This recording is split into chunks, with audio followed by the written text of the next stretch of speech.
Hi friends, bitcoin का chart है BTC का।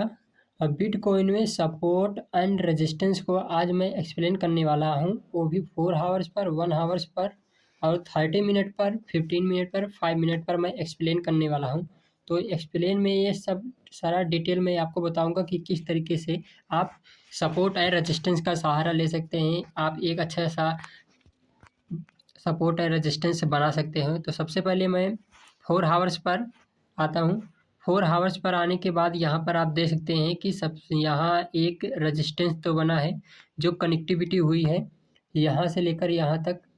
इस वाले लाइन को देख सकते हैं, एक अच्छा सा रेजिस्टेंस जोन बना है।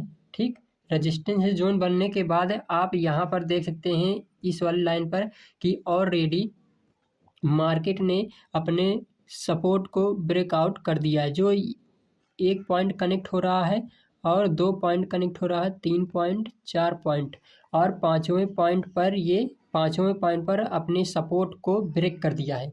ब्रेक करने के बाद आप यहाँ पर देख सकते हैं इस वाला एरिया जो बन रहा है, यहाँ पर एक सपोर्ट एरिया बन रहा है फिर से। और मार्केट बहुत ही अच्छा, अगर 4 आवर्स पर देखेंगे हम, 4 आवर्स पर देखेंगे तो मार्केट का जो फॉल साइड मिला है, तो वो उस साइड का एरिया बहुत ही, यहाँ पर कैंडल बहुत ही अच्छी बना रही है। ठीक, अब यहाँ पर हम आते हैं, यहाँ 4 आवर्स पर आने के बाद हम 1 आवर्स पर एनालिसिस करेंगे। 1 आवर्स पर एनालिसिस करने के बाद देख सकते हैं कि कितने पॉइंट कनेक्ट हो रहा है।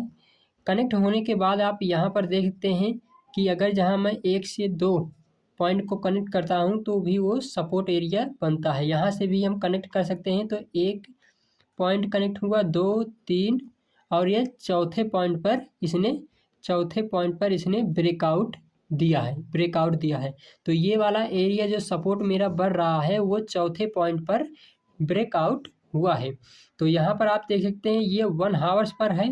1 आवर्स पर इसने चौथे पॉइंट पर ब्रेकआउट दिया है। तो अगर जहाँ हमें ट्रेड को लगाना है तो किस साइड में हम लगा सकते हैं। तो सबसे पहले मैंने 4 hours per, 1 hours per analysis कर लिया है। एनालिसिस करने के बाद अब हम आते हैं 30 मिनट पर। 30 मिनट पर आने के बाद यहाँ पर ये लेवल देख सकते हैं आप, फिर से वही लेवल एकदम कनेक्टिविटी हो रही है। अगर जहाँ सेम लेवल कनेक्टिविटी हो रही है जैसे 4 आवर्स पर, 1 आवर्स पर, तो समझ लीजिए जो आपका सपोर्ट या फिर रेजिस्टेंस बन रहा है वो बहुत ही सॉलिड है। तो यहाँ पर फिर से मैं एक कनेक्ट करता हूँ, इस एरिया से लेकर ऐसे मैं कनेक्ट किया। तो यहाँ पर देख सकते हैं 30 मिनट पर 1 पॉइंट कनेक्ट हुआ, 2 पॉइंट कनेक्ट हुआ और यहाँ पर इतनी सी लिक्विडिटी छोड़ दी है, इतनी सी लिक्विडिटी गायब कर दी है। और यहाँ पर तीसरे पॉइंट पर आप देखोगे तो इसने ब्रेकआउट दिया है। ठीक, तीसरे पॉइंट पर इसने ब्रेकआउट दिया है। वहाँ पर चौथे पॉइंट पर ब्रेकआउट दिया था 1 आवर्स पर, 1 आवर्स पर चौथे पॉइंट पर ब्रेकआउट दिया था। और 4 आवर्स पर अगर जहाँ आप देखोगे तो इस पर 5वें पॉइंट पर ब्रेकआउट दिया था। और अगर जहाँ 30 मिनट पर आप देखोगे तो यहाँ पर तीसरे पॉइंट पर इसने ब्रेकआउट दिया है। तो इसका मतलब ये है कि जो एरिया बन रहा है वो बहुत ही सॉलिड है। तो मैं यहाँ से लेकर कनेक्ट कर देता हूँ सबसे पहले इस वाले एरिया को। ये एरिया जो कनेक्टिविटी हो रही है ये एरिया बहुत ही अच्छा है, सपोर्ट लेवल बहुत ही अच्छा बन रहा है। अब हम इसको 15 मिनट के टाइम फ्रेम पर एनालिसिस करेंगे। ठीक, यहाँ पर मैं कनेक्ट करता हूँ और 15 मिनट पर मैंने क्लिक किया। 15 मिनट पर क्लिक करने के बाद ये वाला एरिया आप देख सकते हैं कि जो 15 मिनट पर मैंने क्लिक किया है यही वाला एरिया फिर से कनेक्टिविटी हो रही है। ठीक, फिर से यही वाला 1 पॉइंट, 2 पॉइंट और तीसरे पॉइंट, मतलब 30 मिनट पर और 15 मिनट पर सेम ही 3-3 पॉइंट पर इसने ब्रेकआउट दिया है। ठीक, ब्रेकआउट दिया है। तो यहाँ पर बहुत ही ये एरिया जो बना है, ये वाला एरिया जो बना है ये सपोर्ट एरिया है और सपोर्ट एरिया बहुत ही सॉलिड एरिया है। आप देख सकते हैं बहुत ही सॉलिड एरिया है। तो यहाँ पर हमें जैसे ही अगर यहाँ ट्रेड लगाना होगा तो मैंने एनालिसिस किया। अब ट्रेड लगाने के लिए सबसे पहले मिनी एनालिसिस करते हैं। 5 मिनट पर मैं आता हूँ। 5 मिनट पर आने के बाद यहाँ पर आप देख सकते हैं कि जो मैंने ट्रेड लाइन खींचा था यहाँ से यहाँ तक 30 मिनट पर, यहाँ पर इस वाले 30 मिनट पर मैं आता हूँ। यहाँ पर इस वाले पर देखते हूँ 30 मिनट पर आने के बाद इस वाले पर मैं कनेक्टिविटी करता हूँ एकदम।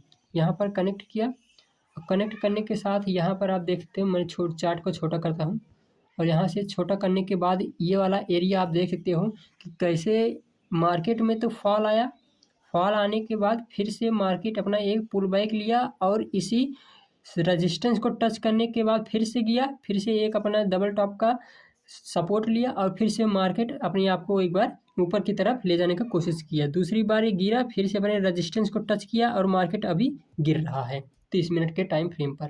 ठीक, यहाँ पर मैं बैक करता हूँ, 5 मिनट पर आता हूँ। 5 मिनट के पर आने के बाद यहाँ पर देख सकते हो ये वाला एरिया जो बन रहा था, ये वाला एरिया जो बढ़ रहा था, मैं आपको दिखाया कि मार्केट एक बार डाउन साइड आई, गिरी, उसके बाद पुल बैक ली, तो यहाँ पर इस वाले पर रेजिस्टेंस मिला। रेजिस्टेंस मिलने के बाद जो मैंने लाइन खींचा था 30 मिनट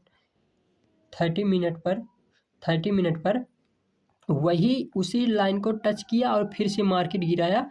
यहीं से एक फर्स्ट टॉप से सेकंड टॉप को मैंने कनेक्ट किया तो यहाँ पर पता चला एक सपोर्ट बन रहा था, सपोर्ट पाया और फिर से मार्केट उठाया। जब मार्केट उठा तो फिर से यहाँ पर जिसने पहला सेलिंग किया था इस लेवल पर, वही उसने दूसरी सेलिंग भी किया। दूसरी सेलिंग यहाँ पर फिर से रेजिस्टेंस मिला, रेजिस्टेंस मिलने के बाद यहाँ से फिर से मार्केट में एक फॉल देखने को मिला। अब जस्ट फॉल के यहाँ पर एक फिर से सपोर्ट एरिया में आने लगा है और यहाँ से थोड़ा सा अगर जहाँ अच्छे खासे कैंडल से ब्रेकआउट नहीं दिया तो यहाँ से मार्केट फिर से अपने आप को धीरे धीरे अपसाइड में ले जाने की कोशिश करेगा। तो ये होता है एनालिसिस सपोर्ट एंड रेजिस्टेंस का। तो यहाँ पर मैंने चार्ट को बड़ा कर दिया है और बड़ा करने के बाद यहाँ पर आप देख सकते हैं कि कितनी बार इसने टच किया है। देख सकते हो मार्केट में एक बार टच किया अपने रेजिस्टेंस को, फिर से मार्केट गिरा और यहाँ से दूसरी बार अपने आप को उठाया, तो इतनी ज़्यादा लिक्विडिटी गायब कर दी। ठीक, लेकिन अगर जहाँ अपने सेकेंड वाले रेजिस्टेंस पर मार्केट आया है और यहाँ से लेकर आप देख सकते हैं एक सपोर्ट लेवल बन रहा है। सपोर्ट लेवल बनने के बाद जो ये एरिया बन रहा है, पहला सपोर्ट, दूसरा सपोर्ट और तीसरे की तरफ आ रहा है, मतलब पहली कनेक्टिविटी हुई, दूसरी कनेक्टिविटी हुई और तीसरे में अभी ये आ रहा है। ठीक, तो यहाँ पर अगर जहाँ आपका बड़े टाइम फ्रेम पर देखोगे कि अभी ये बड़े टाइम फ्रेम पर आपकी सेलिंग चल रही है और यहाँ पर मिनी यहाँ पर ट्रेड लगाने के पहले अगर जहाँ हम मिनी एनालिसिस करते हैं, अगर जहाँ आप मिनी एनालिसिस कर लेंगे तो आप स्कैल्पिंग करने के लिए अच्छा सा मूव निकाल सकते हैं। तो सबसे पहले अगर जहाँ आपको ट्रेड लगाना है तो एरिया को आपको फाइंड करना पड़ेगा इस हिसाब से। यहाँ पर रेजिस्टेंस, तो ये वाला रेजिस्टेंस बना, ठीक, ये वाला रेजिस्टेंस बना और ये वाला सपोर्ट एरिया बना। सपोर्ट एरिया बनने के बाद मार्केट आ रहा है, यहीं से ऊपर जाने का चांस करेगा क्योंकि एक बार यहाँ से उठा था, दूसरी बार उठा था और तीसरी बार उठने का चांस बन सकता है। तो हम अगर यहाँ ट्रेड लगेगा तो आपका ट्रेड लाइन के यहाँ पर लगेगा, सपोर्ट एरिया में ट्रेड लाइन पर लगेगा। तो यहाँ से एक रिजेक्शन कैंडल अगर जहाँ आपको मिल जाता है कोई भी बाइंग साइड का तो आप ट्रेड कर सकते हैं। तो एनालिसिस का मैंने एक्सप्लेन कर दिया है। अगर यहाँ चैनल पर आप नए हैं तो चैनल को सब्सक्राइब जरूर कर लेना।